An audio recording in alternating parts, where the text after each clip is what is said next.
अहमदाबाद के senior citizen doctor के digital arrest का ये जो मामला अब सामने आया है, जिसमें करीब 8 करोड़ से ज्यादा रुपए की ठगी उनके साथ हुई, एक बात तो फिर से प्रूव कर देता है कि डिजिटल अरेस्ट गैंग जो हैं वो अलग अलग तरीके अपना करके अभी भी सक्रिय बनी हुई हैं और किस पैमाने पर काम कर रही हैं, किस बड़े पैमाने पर अभी भी ये फ्रॉड चल रहा है, इसकी पुष्टि क्राइम ब्रांच ने जिन 3 लोगों को अरेस्ट किया है उनसे हुई रिकवरी को देख करके हो सकती है।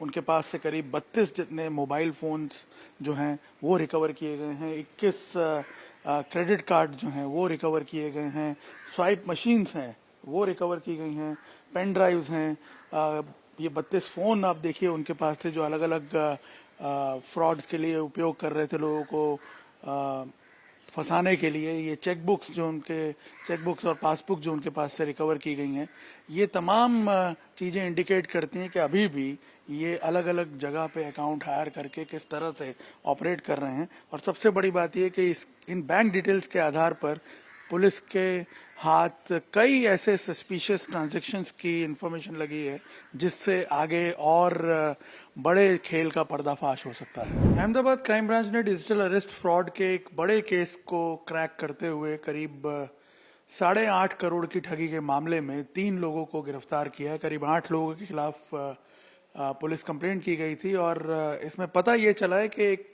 प्रतिष्ठित डॉक्टर अहमदाबाद के, उनको करीब 8 दिनों तक डिजिटली अरेस्ट करके रखा गया था और फरियाद होने के बाद अहमदाबाद क्राइम ब्रांच द्वारा तुरंत कार्रवाई करते हुए 3 दिन के अंदर अंदर इस गैंग को बस्ट किया गया। और फॉर्चुनेट बात यह है कि करीब 3 लोगों को अरेस्ट भी किया गया और काफी पैसा भी रिकवर किया गया। हमारे साथ क्राइम ब्रांच के डीसीपी अजीत राजन साहब हैं।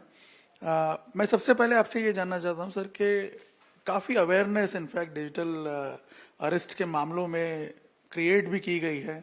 हम देख रहे हैं कि काफी हद तक लोग अवेयर भी हों, लेकिन अभी भी इस तरह की वल्नरेबल पॉपुलेशन जो है वो झांसे में आ जाती है, जैसे कि ये वाला किस्सा सामने आया और इतनी बड़ी मात्रा उनसे ऐंठ ली गई और 8 दिनों तक अभी भी अरेस्ट करके रखा गया। वजह क्या है इसकी?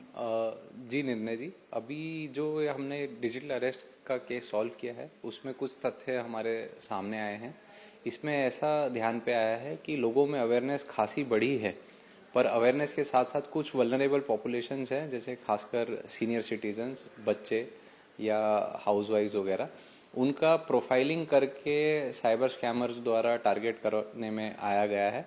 और ये प्रोफाइलिंग के बाद जब आइडेंटिफाई हो गया है कि ये वल्नरेबल पॉपुलेशंस हैं, तो उनको अलग अलग तरह का पहले प्रलोभन वगैरह भी दिया गया, उनके ऊपर अलग अलग तरह के स्कैम के मैसेज करे गए और बाद में उनको एक नकली ईडी ऑफिसर बन के केस में फंसाने की धमकी जब दी गई, तो बीइंग अ सीनियर सिटीजन वो पैनिक हुए और सामने जो कंबोडिया से नकली पुलिस वाले बन के जिन्होंने ठगी करी, उनकी उन्होंने इंस्ट्रक्शंस प्रेशर में आके मानी, जिसके कारण उनका लगभग 8.5 करोड़ का नुकसान हुआ। तो आप ये कहना चाह रहे हैं कि जो पहले रैंडम कॉल्स सबको आ रहे थे, अब इस तरह से नहीं आ रहा है, मतलब बकायदा प्रोफाइलिंग की जाती है या फिर उनको स्टॉक किया जाता है, उसके बाद फिर टारगेट की जा रही है? जी बिल्कुल, जो अभी इस केस में हमारे ध्यान पे आया है कि पहले रैंडमली साइबर स्कैमर्स कॉल करते थे, डिजिटल अरेस्ट में खासकर, जिसमें अच्छी अवेयरनेस के कारण डिजिटल अरेस्ट के जो बनाव हैं उनकी संख्या कम हुई है, तादाद कम हुई है,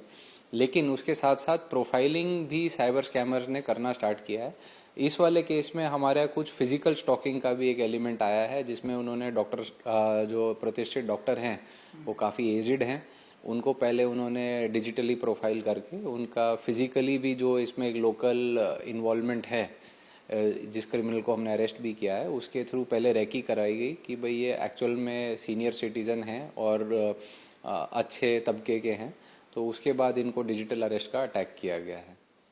रेकी से आपका मतलब ये है कि उनके मूवमेंट्स वगैरह ट्रैक किए गए, उनके बारे में सारी फिजिकली सारी मालूमात हासिल की गई और उनका जो घर है, क्रिमिनल की मूवमेंट उसके आसपास देखने को मिली है और जो हमारी पूछपरछ में, प्राथमिक पूछपरछ में ऐसा है कि उसने ये बोला है कि भाई ये डॉक्टर सच में इस जगह पे रहते हैं या इनका इतना प्रतिष्ठित हॉस्पिटल वगैरह है, वो कि भाई फिजिकल वेरीफाई कर ले, सिर्फ ऑनलाइन डेटा पे ना हो, तो ये उन्होंने पहले एक रेकी करी है। तो ऐसा उनसे क्या कहा गया? बिकॉज एक तो हमने देखा है कि लोग अब ये समझ गए हैं कि इस तरह के कॉल्स आते हैं तो बहुत सारे फेक बातें की जाती हैं।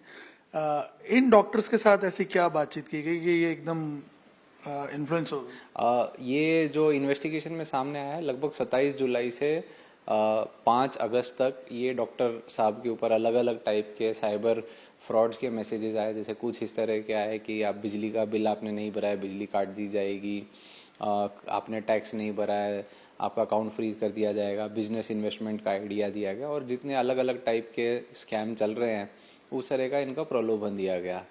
पर डॉक्टर साहब अवेयर थे, वो इन सब चीज़ों में नहीं है। लेकिन एक दिन उनको देर रात मल्टीपल फ्रैंटिक कॉल्स आए, जिसमें काफ़ी कॉल पे आई, जिसमें बोला गया कि सामने पुलिस ऑफिसर हैं ईडी के नकली ऑफिशियल्स बन के।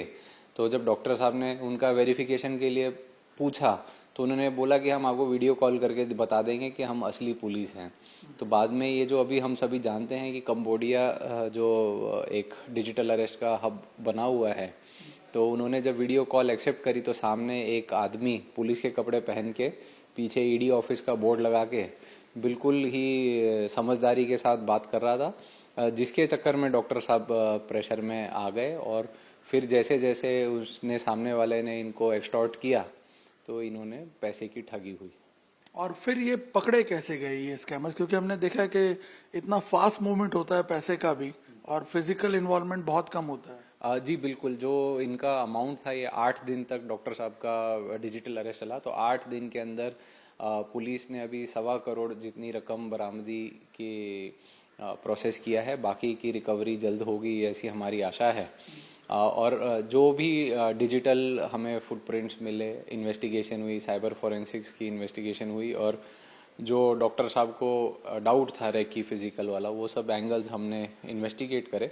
उसके बाद 8 लोगों के सामने हमने कंप्लेंट ली, जिसमें से 3 पकड़े गए, बाकी 5 पुलिस अभी ढूंढ रही है। यही जानना चाहते हैं कि ये पकड़े कैसे गए, बिकॉज हमने देखा है कि जनरली लोकल इन्वॉल्वमेंट बहुत कम होता है। इसमें एक पप्पू सिंह परिहार करके क्रिमिनल हैं जो लोकल हैं, बाकी विकास कुमार सिंह और अकबर खान भादो, ये दोनों आउटसाइड है। ये अलग all India pan India racket चला रहे थे डिजिटल अरेस्ट का, जिसमें ये कुछ कंबोडिया के लोगों से संपर्क में हैं, जिनकी आगे हम इन्वेस्टिगेशन कर रहे हैं।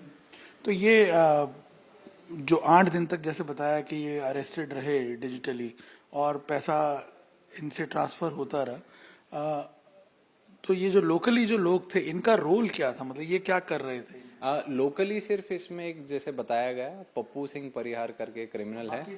जो बाकी 2 हैं वो आउटसाइड से है। एक को हमने यूपी से अरेस्ट किया है, दूसरे को हमने उन्होंने पैसा ट्रांसफर करवाने में, और ये डॉक्टर की रेकी ऑनलाइन प्रोफाइलिंग डॉक्टर की कि भाई सीनियर सिटीजन है, रेप्यूटेड हॉस्पिटल चलाते हैं, वो सब डेटा इन्होंने लोकल पप्पू को प्रोवाइड किया था।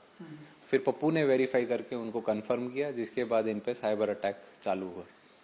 तो अभी भी मतलब हम ये कह सकते हैं कि इस तरह की जो वनरेबिलिटी है वो अभी भी बनी हुई है। मतलब जैसा अभी बीच में हमने देखा था, एक माहौल ऐसा बन गया था कि डिजिटल अरेस्ट के अब कॉल्स कम आने शुरू हो गए हैं, ऑलमोस्ट फेड अवे होता जा रहा है ये। तो ऐसा नहीं है, मतलब हम इस तरह से रिलैक्स नहीं हो सकते। जी बिल्कुल, साइबर क्रिमिनल्स हैं, काफ़ी शातिर होते हैं। जैसे जैसे टेक्नोलॉजी बढ़ती है या वो अपने मेथड्स को सोफिस्टिकेट करते जा रहे हैं, अवेयरनेस से बहुत अच्छा रिजल्ट मिला है, और अवेयरनेस बढ़ेगी तो और भी अच्छा रिजल्ट मिलेगा।